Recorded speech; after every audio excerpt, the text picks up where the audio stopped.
오늘의 말씀 마태복음 26장 47절부터 56절 말씀.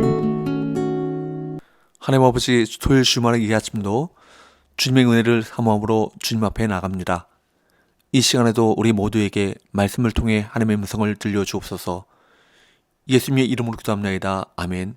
할렐루야. 성교회 성도 여러분, 오늘도 하나님의 은혜와 평강이 가득한 하루가 되시길 축복합니다. 오늘 우리에게 주시는 하나님의 말씀은 마태복음 26장 47절에서 56절 말씀입니다. 예수 체포 작전이 실행되었습니다. 유대 교권자들이 염려했던 것에 비해 체포는 아주 순조롭게 이루어졌습니다. 예수님을 따르는 제자들이 오합지졸이었기 때문입니다. 기민하게 준비한 제사장 무리와 혼비백산 도망치는 예수님의 제자들을 비교해 보면서 우리는 어떻게 영적 싸움을 준비할지 고민해 보겠습니다. 본문에서 제자들은 주님의 고통을 전혀 이해하지 못했습니다. 예수님과 제자들이 기도를 마치고 산에서 내려갈 때 47절에 보니 가룟 유다가 큰 무리와 함께 예수님을 잡으러 왔습니다. 무기와 군대 그리고 암호와 스파이까지 전략을 치밀하게 짜서 예수님을 잡으러 왔습니다. 치밀하게 준비한 만큼 전략은 성공했습니다. 그들은 쾌재를 불렀겠지만 실제로는 자기 머리 위에 숯불을 쌓는 일이었습니다. 우리 삶도 그렇습니다. 계획을 세우고 성취하고 원하는 것을 얻는 것이 당장 우리에게 좋을 수 있지만 영적 파멸에 이를 수 있습니다. 우리 계획을 하나님께서 인정하시는지 먼저 살펴야 합니다. 제자들 사이에 계신 예수님을 신속하게 체포하기 위해 가룟 유다는 아이디어를 냅니다. 자신이 입맞추는 사람을 잡으라는 것입니다. 입맞춤은 친밀함과 존경을 나타내는 행위이지만 유다는 사악하고 비열한 의도로 입맞춤을 왜곡시킵니다. 성경에는 겉으로는 거룩해 보이지만 죄와 탐욕이 지배하는 사람과 상황에 대한 경고가 가득합니다. 바리새인의 외식, 광명한 천사로 가장한 사탄, 큰 표적과 기사를 행하는 거짓 선자들이 그 대상인 것입니다. 우리가 기도하지 않고 말씀에 무지하면 겉모습에 집중하게 됩니다. 그것을 따르는 순간 우리 영혼은 파멸에 이릅니다. 51절 예수와 함께 있던 자 중에 하나가 손을 펴 칼을 빼어 대제사장의 종을 쳐 그 귀를 떨어뜨리니 예수님과 함께 있었던 제자는 바로 베드로입니다. 베드로는 검을 빼어 들고 싸웁니다. 기습 공격을 가합니다. 예수님을 위한 행동이었지만 정확히 세상의 방식이었습니다. 우리는 모두 예수님을 믿고 사랑합니다. 그런데 문제는 우리 방식대로 예수님과 교회를 섬기려고 한다는 것입니다. 세상 사람들이 즐겨 사용하고 세상에서 통하는 방법으로 예수님과 교회를 섬길 수 없습니다. 전혀 다르기 때문입니다. 세상은 이익과 권력이 지배하는 곳이고 교회는 사랑과 섬김의 장소이기 때문에 그렇습니다. 예수님께서는 베드로에게 뭐라고 말씀하십니까? 52절 53절 이에 예수께서 이르시되 내 칼을 도로 칼집에 꽂으라. 칼을 가지는 자는 다 칼로 망하느니라. 너는 내가 내 아버지께 구하여 지금 12군단 더 되는 천사를 보내시게 할 수 없는 줄로 아느냐?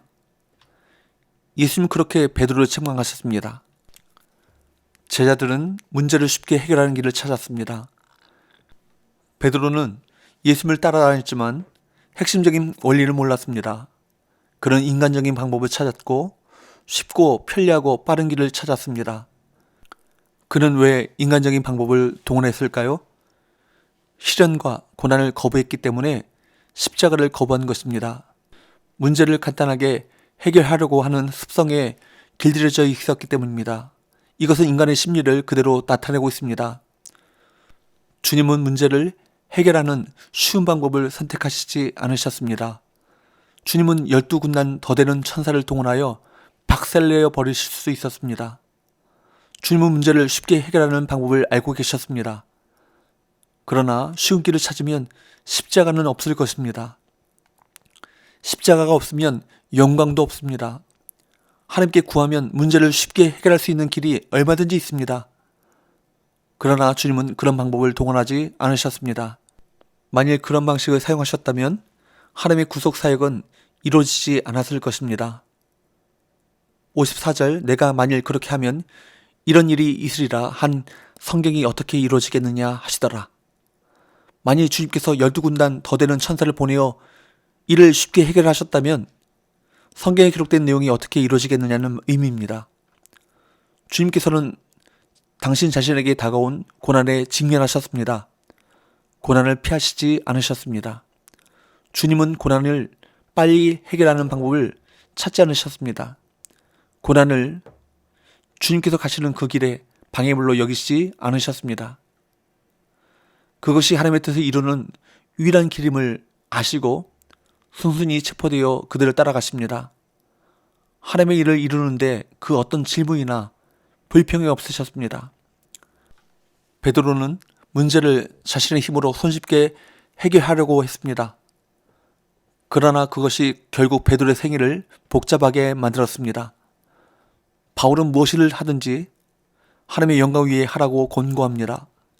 이 땅에서 하나님의 영광을 바라고 가는 길은 전혀 영광스럽지 않습니다. 예수님의 십자가처럼 꺼내는 길입니다. 그러나 자기 십자가를 지고 예수님을 따르는 사람을 통해 하나님의 영광은 이 땅 가운데 나타납니다. 56절 그러나 이렇게 된 것은 다 선자들의 글을 이루려 함이니라 하시더라. 이에 제자들이 다 예수를 버리고 도망하니라. 결국 제자들은 뿔뿔이 흩어집니다. 피장비용처럼 그저 자기 목숨 하나 살리기 위해 도주합니다. 뻔히 예상되는 결과였습니다. 철저히 전략을 세우고 압도적인 인원과 무기를 갖추고 들이닥친 적을 무능하고 방심하고 충동적인 제자들이 이길 가능성은 만무했기 때문입니다. 그렇다면 그들은 무엇을 준비했어야 할까요? 무기, 인원, 전략? 아닙니다. 기도였습니다. 저들에게는 전투였을지 몰라도 제자들에게는 영적 대결이었기 때문입니다. 우리는 세상에서 유능해도 영적으로는 오합지졸일 수 있습니다. 기도하지 않고 예배하지 않고 말씀을 모른다면 그렇게 됩니다. 그러므로 기도해야 합니다. 예배해야 합니다.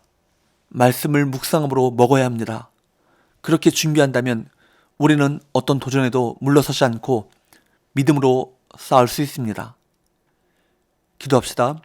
하나님 아버지, 하나님의 방법에 온전히 순종하셨던 예수님처럼 세상 방식이 아니라 하나님께서 기뻐하시는 길을 선택하며 살아가게 하여 주옵소서. 그리하여 고난을 이기게 하여 주옵소서. 그리고 고난 이후에 영광이 주어진다는 사실을 기억하고 고난 없는 영광은 없다는 확실한 법칙에 순종하며 나아가는 은혜가 있게 하여 주옵소서. 예수님의 이름으로 기도합니다. 아멘.